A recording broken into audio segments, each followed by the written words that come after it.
Hello Physical Fiends, it is Jordan here with another Worth a Purchase where I play a game and decide if I would buy it myself. Today, I'm taking a look at Romance of the Three Kingdoms 8 Remake Destiny and Strategy Expansion Pack, which is a long name and it might be one of the most niche things I've ever covered. Because this is Physical Paradise and I only talk about games with physical releases, this expansion pack is one of the most unique releases I've ever talked about. But before I talk about the game itself, I need to explain as to why it is a bit weird. So even just starting digitally for the sake of explanation, the original base Three Kingdoms 8 remake did get a Western release on digital stores, Steam, Switch, PlayStation 5. It also got a physical release, but not in the West. There were non-English physical releases in Japan and Hong Kong, but there was also a special English physical release exclusive to Singapore, Legends. That was a couple of years ago now, almost, but then Koei announced that the remake would be getting its own expansion pack as DLC. However, very strangely, when Koei's Western PR team announced this expansion pack, they only did so for PC and Steam. There was no mention of consoles. And yeah, you cannot buy this DLC or the bundle on Western eShops or PlayStation stores, which is very disappointing. In fact, it's total madness because they've made an English version, it's on Steam. Why not chuck it on digital Western stores? I mean, what's to lose?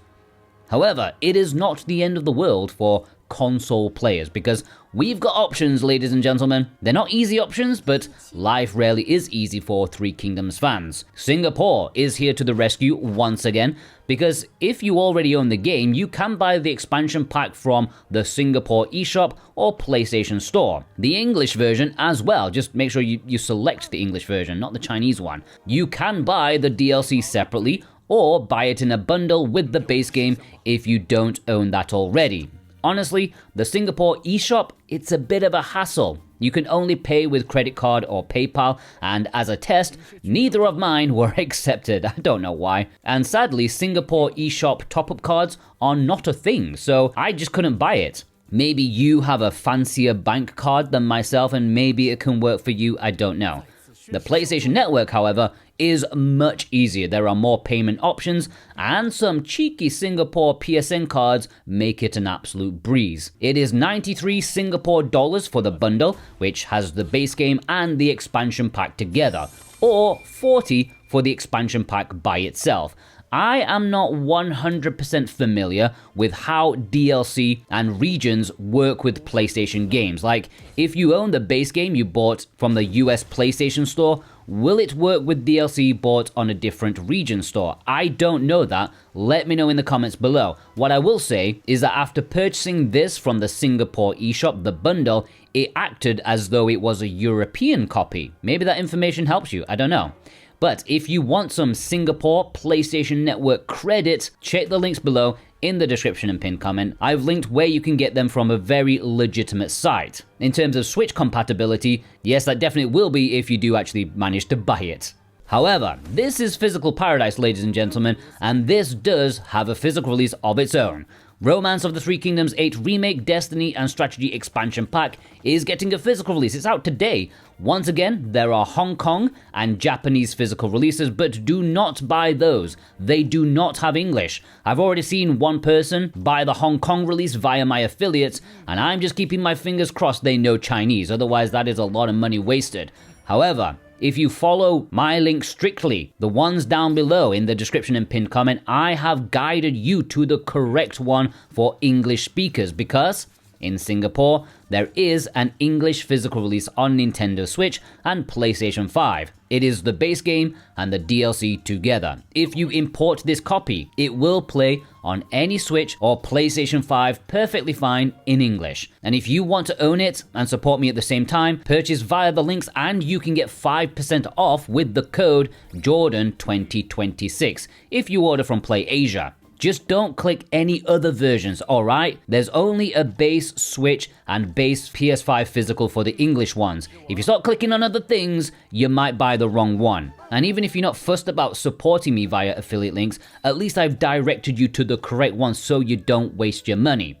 Or you can order from VGP, I've linked them down below as well, and they will ship it worldwide for free. And thankfully, they are only carrying the correct ones.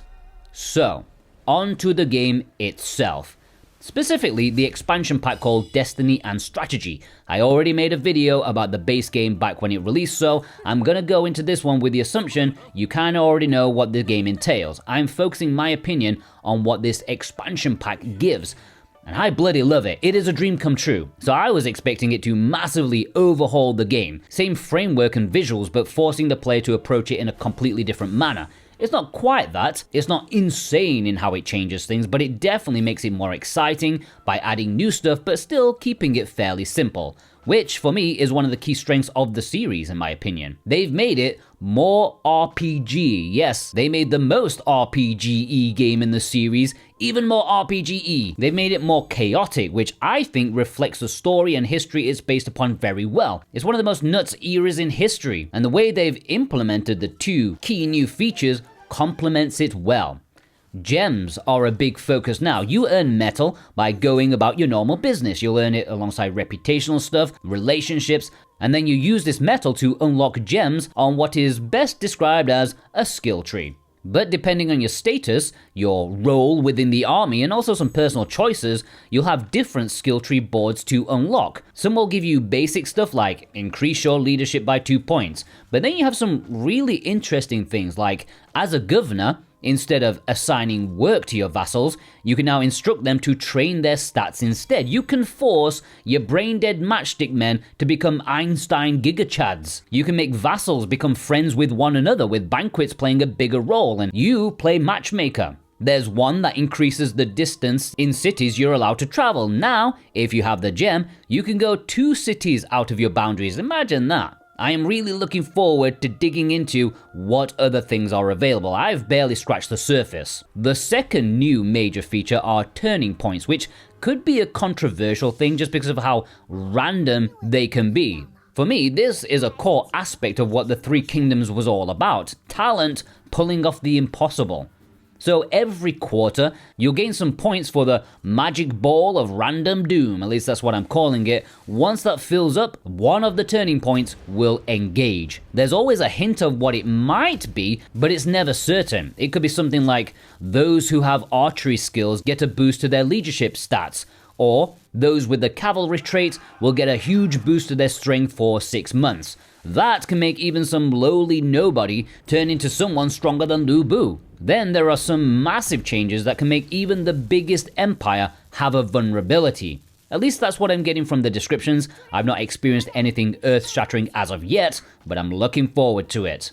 Like, if Zhang Liao can hold Hefei with just 500 troops and Liu Bei can invade Sichuan with almost nothing, then this is what it's all about, and I love the idea of it, even if it will work against you too. Now, not only does it add new mechanics to the game, it fixes some other things, small things that mildly bothered me in the base game. Things like people addressing their family members in the correct way. I almost fainted when somebody called me uncle. When the CPUs are battling away amongst themselves, you can now see how much an army won by. You'll quickly see troop numbers, things like that. Just a small quality of life feature that I subconsciously always wanted. Speaking of which, one of the biggest complaints I saw about the original remake is that the CPU just wasn't aggressive enough. I personally found the balance to be okay. They weren't aggressive because they weren't stupid enough to go into a fight they couldn't win, or they didn't want to stretch their resources too thin. And, stalemates happened. The Three Kingdoms book may feel like constant invasions, but there were often years between certain events. However, in my short time with it so far, it does feel like they've ramped it up, and in the settings you can increase their aggression even more. You can now properly cut ties with people. Like, relationships are a big part of the game, and sometimes you want to make things awkward by saying, I don't want to be mates with you anymore. Well, there you go. They've added more scenarios in this expansion. The one I've been playing, I already love. It basically takes out all of the good officers in the game and leaves all the chumps to fight amongst themselves. So if someone has like an 80 in any stats, they are pretty much the Zhuge Liang or Guan Yu of the scenario. It's fun seeing which average dudes succeed. Even tiny things like a certain sound effect that now plays to tell you your wife is up the duff, which means pregnant to the non-British people out there. There's so many small touches to really polish the experience. There's also far more editing capabilities now as well. It's an absolutely infinite game with infinite possibilities. My only criticism, and it is a fairly iffy one if it turns out to be true, I looked, I really looked, but it appears that once this expansion pack is installed, you can't actually play the base game anymore, which is kinda nuts. I mean, I would struggle to go back to the base game after this, but I get that some people may want the vanilla experience. You want a simpler time, maybe you want less chaos. So I'm kinda happy that I'm going to have both physicals for the base game and then the expansion pack so I can actually play the base game if I want to. Of course, the ability to switch could be patched in, and let's face it, it probably should be. Or maybe I am missing something, but honestly, I looked everywhere for some kind of workaround, and I think the only way to do that is delete the game and then only download the base game without the DLC, which I am not wasting my internet or current save file to try that. And that's probably not going to work with the physical release. But yeah, aside from that, I'm loving it. I love the base game, and this expansion pack feels like a wildcard edition, where more ludicrous scenarios can appear. It's the base game, but more options in what was already an infinitely replayable game. I can't imagine not going back to this game time and time again.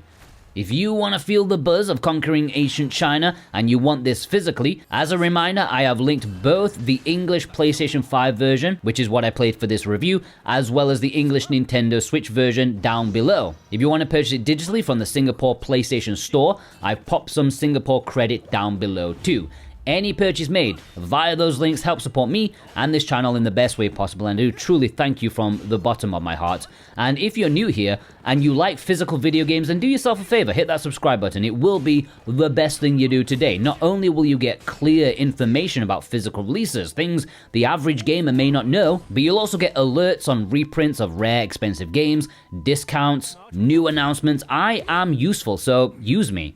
Plus, the bigger this channel is, the more publishers may pay attention to the demand for physical media. Like, imagine if this channel had 100,000 subscribers. Maybe even Koei would turn their heads and think, you know what, let's give a physical a chance in the West. So do your bit. Are you hyped about this release? Let me know in the comments below, and please do tell me which character you are going to play as first. You'll have noticed that I randomly chose Tai Mao. I know he's a bit of a douche, but I have a soft spot for him thanks to Kessen 2. If you want to check out some other videos that I've made, go check them out right now and have a fantastic day. Take care.